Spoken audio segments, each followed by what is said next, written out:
Hello. Yes, it's a Friday faff. Faffing about again. I come back from yesterday's ride to Bolton Abbey. Hope you liked it. Sorry it's in about 5 or 6 parts, but like I keep saying, is there any need to edit? I do them self-edits to sort of guide you to highlights, if there are any, like that damsel in distress who had her hazard lights on at the side of the busy A59. And I thought she'd broken down.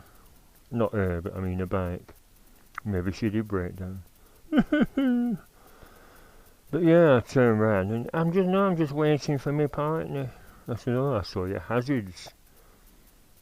It wasn't a good place to stop right on a bend when there's a lay-by just up the road.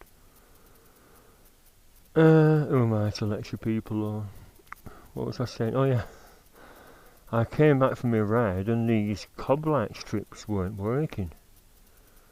And I thought, bugger, what if they're fusing out or risk of blowing something in the circuit?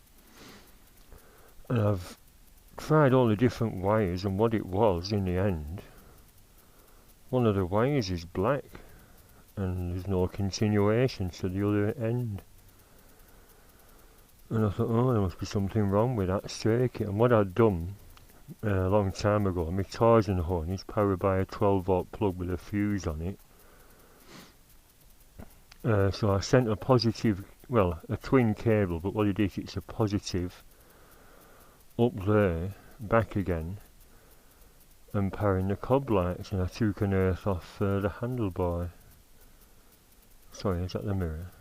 Oh, it's the clutch, isn't it? Yeah, sorry, the clutch clamp. I put an earth there, and it worked fine for ages, but I thought, why would it turn black?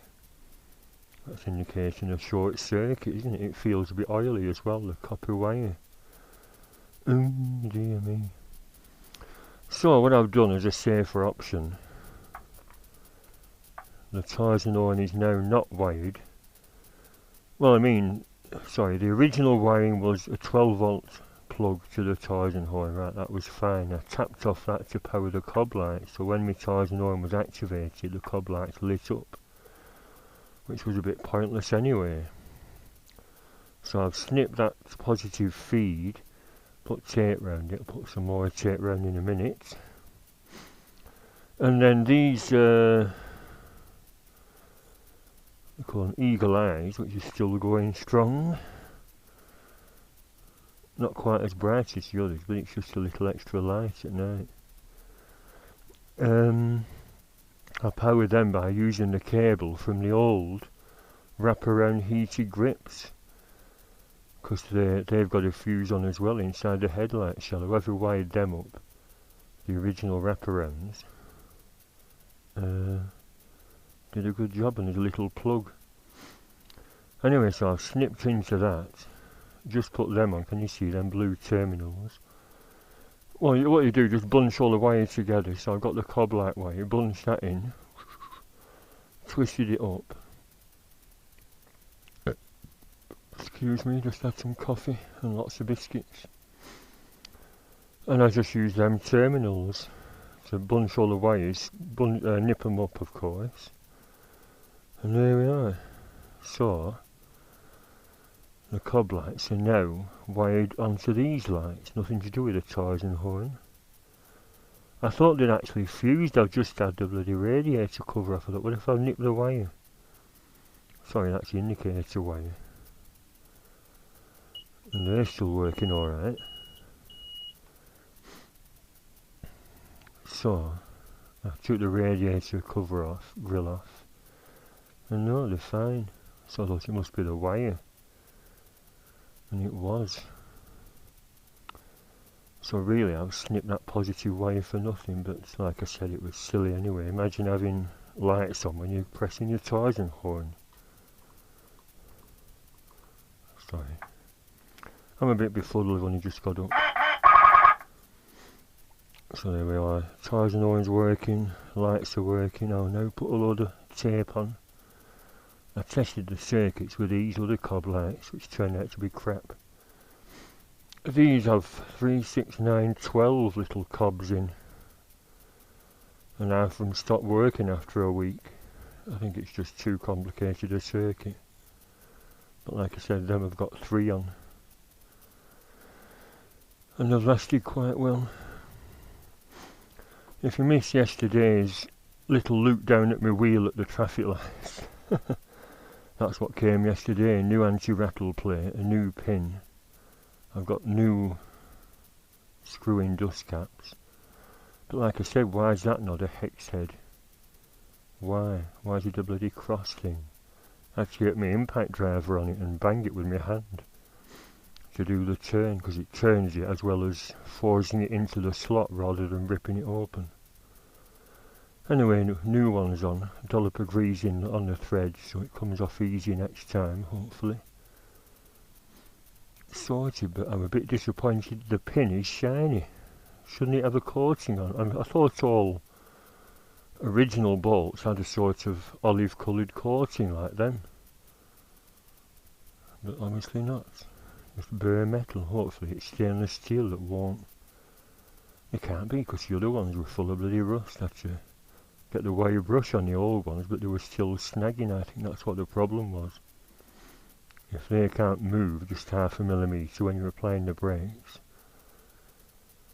you know, they were going to wear unevenly. Hopefully that was a problem. Hepcat Harley said about the bobbins and the floating disc might be loose.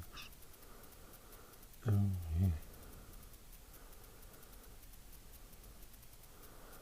Well, I'm not an expert. Oh, something else I spotted as well. I wonder who did that, melting the bloody Fender Extender. I wonder if someone's had the blow lamp on the nuts and gone, you've melted his Fender Extender. So I'm taking that off next to see if I can melt it back. But if you warm it, I can imagine it shrinking.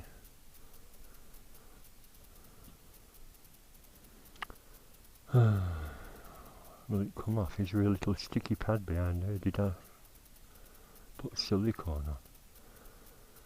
Anyway, that's the next little job. I was going to mention it to the shop. Have you melted my Fender Extender? Yes, I'll give you a new one. They're not cheap, them neither. I'm sure they're about 15 or 20 quid. Although it doesn't extend very much, does it? Should be down here. I did think of maybe sending one of them old-fashioned thin plastic ones that come down here, like I had on my Silverwing with Honda on. I mean, extender, and it's only 3 bloody inch. Won't call that an extension. 3 inches is no good to anyone, is it? Anyway, wiring sorted now. Another little test before I finish it off. Yep.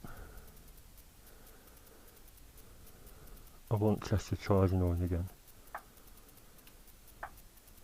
But I wired that little light on ages ago. That tells you the charging oran's on. Am I the only one with a charging on? Do you all think it's silly? Anyway, yes, I got on for my ride last night. Fitted a bracket there. Banged some wood into that little alcove. And put some no more nails on it. Put my shelf up. Well, I measured down 2 breeze blocks from that shelf. 2 breeze blocks. And put my level on. It was bang on, amazingly. I thought I might have to put some spaces under here. I'm going to cut this spare bit of wood down and put no more nails on here, level it up. Just as another little shelf. I'll clean the dust off first. That's my giant cup and saucer for my dish lock. That's sort of surplus to requirements. I got that when I didn't have mains power in my bike shelter, and the only reason I have is because I've tapped off my security light. Which is actually mains powered, not on a lighting circuit, so it's safe, I hope. Yeah, Argos, not LD, Argos sell a power inverter. And you can power mains, low wattage mains things up to 300 watts, I think it is, using a car battery. So that's sort of surplus. If anyone hasn't got the mains power in the shed, it's quite useful. I wonder if Paul has. I'll ask my mate Paul. I owe him a favour. So this is my newly extended bike shelter. Them bricks chiselled quite freely because they had holes in them. Just whacked them with a chisel and we made a right nice neat cut. I'm going to do a bit more painting later today. Get me magnolia out. So a lot more room inside my bike shelter. Yeah, I thought I nicked a wire down here. That's a speaker wire.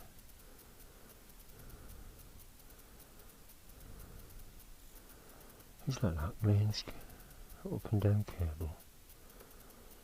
I could snip that now, it's redundant. I think it is.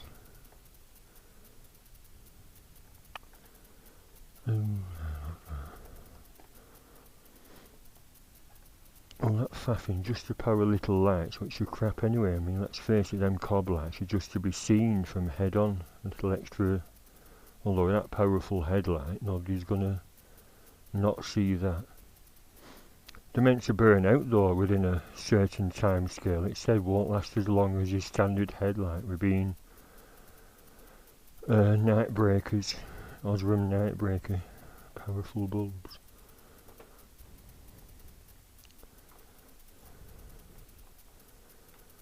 Right, that's it. So, I'll show you my newly extended working area. It is a lot better. Apart from them bloody bins, of course the council haven't replied when I said they're too big. But I'm going to keep them in back street sodden.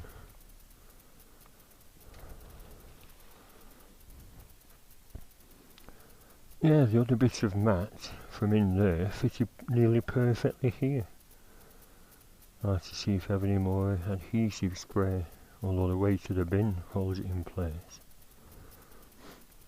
So there we are. A bit more room to work on my bike while faffing with lights.